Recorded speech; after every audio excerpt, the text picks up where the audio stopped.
If you'd told me that night would change everything, I would have laughed in your face. It started as an ordinary Thursday. Like clockwork, I came home late from work, exhausted but ready to kick back with a beer and shake off the stress of the week. Savannah, my wife of 8 years, had been acting different lately. I chalked it up to her job as a corporate attorney. She was always swamped with cases, dealing with high-stakes clients who expected her to have all the answers. Savannah thrived under pressure, but lately, she seemed distracted, like her mind was somewhere else entirely. At 34, I thought I knew her better than anyone. We'd been through so much together: college, building careers, starting a life in Denver, Colorado. But that night, I realized I didn't know her at all. When I stepped into our house, the silence hit me. Usually, Savannah would have the TV on, the faint sounds of one of her legal dramas filling the background. But tonight, nothing. No "welcome home." No clinking of wine glasses in the kitchen. Just silence. I figured she'd gone to bed early, maybe drained from another long day. But as I made my way through the house, a strange unease settled over me. The living room was empty. The kitchen? Empty too. I paused at the base of the staircase, my gaze lingering on the faint glow of light coming from under our bedroom door. "Savannah?" I called out. No response. Taking a deep breath, I climbed the stairs, my heart pounding louder with each step. A part of me wanted to turn around and pretend everything was fine. But curiosity, and something deeper, pushed me forward. When I opened the door, the dim hallway light illuminated a scene I'll never forget. Savannah sat on the edge of our bed, her face calm, her posture too relaxed. But she wasn't alone. Another man was there. His back was to me, but I didn't need to see his face to feel the blow. It was the way Savannah was looking at him, soft, intimate. The kind of look I thought was reserved for me. "Ryan," she said, her voice tight with shock, finally noticing me. For a moment, no one moved. The man stood up, turning slightly, but he avoided eye contact. He was younger, maybe late 20s, with an air of confidence that bordered on arrogance. His presence in my home, in my bedroom, felt like a slap in the face. "What's going on?" I asked, my voice barely above a whisper. Savannah didn't answer right away. Instead, she sighed and ran a hand through her hair, a move I recognized as her attempt to stall for time. "Ryan, this isn't what it looks like," she finally said. I laughed bitterly, the sound harsh in the quiet room. "It's not what it looks like. Savannah, there's a stranger in our bedroom." "What the hell do you think it looks like?" The man shifted uneasily, glancing between us like he was trying to gauge the safest way out. Savannah, on the other hand, didn't move. She sat there, her shoulders tense but her face strangely composed. "Ryan," she said, her tone sharper now, "you're overreacting. Can we talk about this calmly?" "Calmly?" I repeated, incredulous.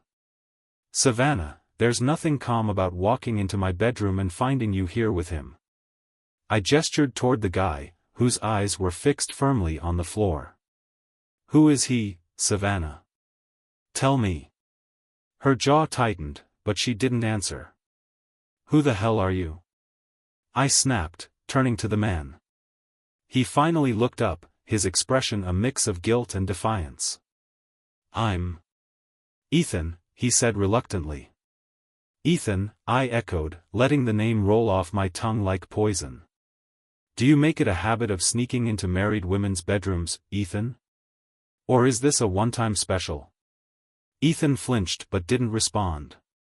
Savannah stood up, stepping between us, her hands raised like she was trying to de-escalate. "Ryan, stop," she said firmly. "This isn't helping." "Oh, I'm sorry," I said, my voice dripping with sarcasm. "I didn't realize I was supposed to make this easier for you. Maybe next time, leave a note, husband, don't interrupt. Don't do this, she said, her voice cracking slightly. Don't do what, Savannah? Hold you accountable? Demand an explanation? I was shaking now, the anger bubbling so close to the surface I thought I might explode. Savannah sighed, running her hands through her hair again. You don't understand, things have been hard lately. I didn't plan for this to happen. Don't you dare, I said, pointing a finger at her. Don't you dare act like this was some kind of accident. You made a choice, Savannah. You chose to betray me. You chose him. She opened her mouth to respond but stopped, her eyes darting toward Ethan. I followed her gaze, catching the unspoken exchange between them. Are you kidding me? I said, throwing my hands up. You can't even look me in the eye, but you'll look at him? Ethan shifted again, this time moving toward the door. I think I should go, he muttered. Oh, now you want to leave? I said, blocking his path. Not so fast, buddy. You were fine being here when you thought I wouldn't find out. Why leave now? Stick around. Let's all have a chat. Ryan, stop, Savannah said, stepping closer. Don't touch me, I snapped, stepping back. For the first time, her composure cracked. Tears welled in her eyes, but I couldn't tell if they were genuine or just another attempt to manipulate me. I never wanted to hurt you, she said softly. Well, congratulations, I said bitterly. You failed spectacularly. Ethan took advantage of the moment to slip past me, his footsteps echoing down the hallway. Savannah watched him go, her expression unreadable. Once we were alone, the weight of everything hit me like a freight train. How long? I asked, my voice hoarse. She hesitated, but I wasn't going to let her off the hook. How long, Savannah? 6 months, she admitted quietly. I let out a bitter laugh, the sound hollow. 6 months. And I had no idea. You've been lying to my face for half a year. Savannah didn't respond. She just stood there, her arms crossed defensively, as if she could shield herself from the truth hanging heavy between us. 6 months, I repeated, my voice growing steadier as the anger burned away the initial shock. So, every late night at the office? Every girls' night? It was all a lie. It wasn't like that, she said, shaking her head. I didn't mean for this to happen, Ryan. I didn't wake up one day and decide to cheat on you. Things just got complicated. Complicated, I said, laughing bitterly. Right. That's what people say when they don't want to take responsibility. It's complicated. No, Savannah, it's simple. You lied. You cheated. You betrayed me. Her face hardened. It's not that black and white. You've been distant for months, Ryan. Always working late, always more focused on your job than on us. I was lonely. The words hit me like a gut punch, but I wasn't about to let her rewrite history. You think I wasn't working for us? For this life we built together? I gestured around the room, the bed, the house we'd made into a home.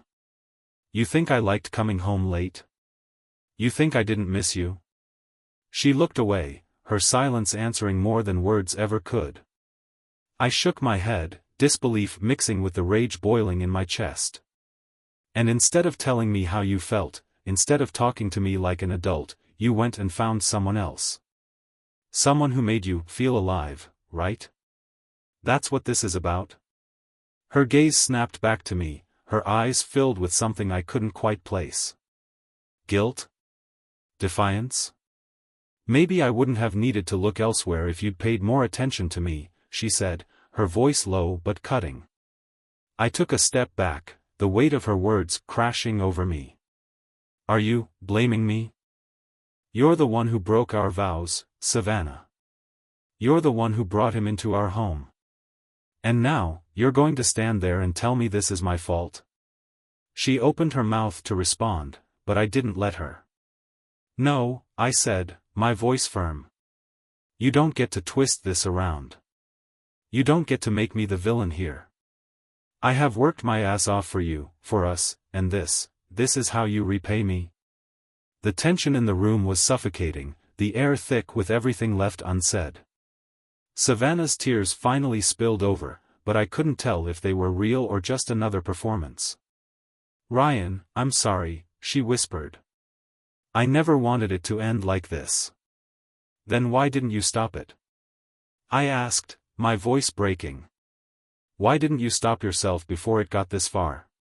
She didn't answer.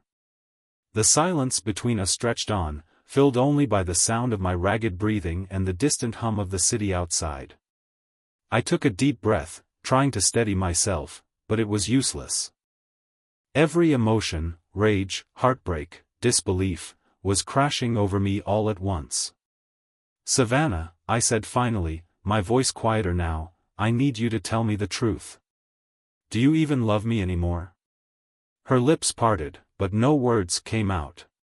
That moment of hesitation told me everything I needed to know. I don't know, she said at last, her voice trembling.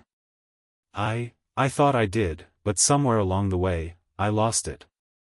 I lost us. It felt like the floor had been ripped out from under me. I had braced myself for lies, for excuses, but not this. Not the cold, brutal honesty that cut deeper than any betrayal ever could. Right, I said, nodding to myself. I see. So, all this time, you've just been pretending? Playing house while you made up your mind whether I was worth it? Her tears were flowing freely now, but they didn't move me. I didn't want to hurt you, she said, her voice cracking. You didn't want to hurt me, I repeated bitterly. Do you even hear yourself? Do you have any idea what you've done? You didn't just hurt me, Savannah, you destroyed us. I turned away, running a hand through my hair, trying to think clearly. But every time I closed my eyes, all I could see was her and that man sitting on our bed, sharing something that used to belong to me. Ryan, please, she said from behind me. Don't walk away. We can fix this. We can go to counseling. We can rebuild. Her words might have meant something once, but now they felt hollow. I turned back to face her, my expression hard. No, Savannah, I said firmly. We can't fix this. I don't trust you anymore. And without trust, there's nothing left. She flinched like I had struck her, but I didn't care. I was done playing the understanding husband, done pretending there was a way to salvage what she had broken. This is it, I said. I'm leaving. Where will you go? She asked, her voice barely above a whisper. I don't know, I admitted. Anywhere but here. I grabbed my keys and headed for the door, each step feeling heavier than the last. Savannah didn't follow me, didn't try to stop me. I think, deep down, she knew it was over too. The moment I stepped outside, the cold night air hit me like a slap, but it also brought a strange sense of clarity. I stood on the front porch for a moment, staring out at the quiet street. This was the neighborhood where I thought I'd grow old with her, where I thought we'd raise a family. But now it just felt like a prison. Sliding into my car, I gripped the steering wheel and let out a shaky breath. My phone buzzed on the passenger seat. It was Ben. Hey, man. Just checking in. Where are you? I texted him back, letting him know I was on my way to his place. He'd always been my anchor, the one person who could keep me grounded when life felt like it was spinning out of control. The drive was quiet, the city lights blurring past me. My mind kept replaying the events of the night, the look in Savannah's eyes when she admitted she didn't love me anymore, the way Ethan had slithered out of the house like a coward. By the time I reached Ben's house, I felt like I was running on fumes. He opened the door almost immediately, his expression a mix of concern and relief. Ryan, he said, pulling me into a quick hug. Jesus, you look like hell. Feel like it too, I muttered, stepping inside.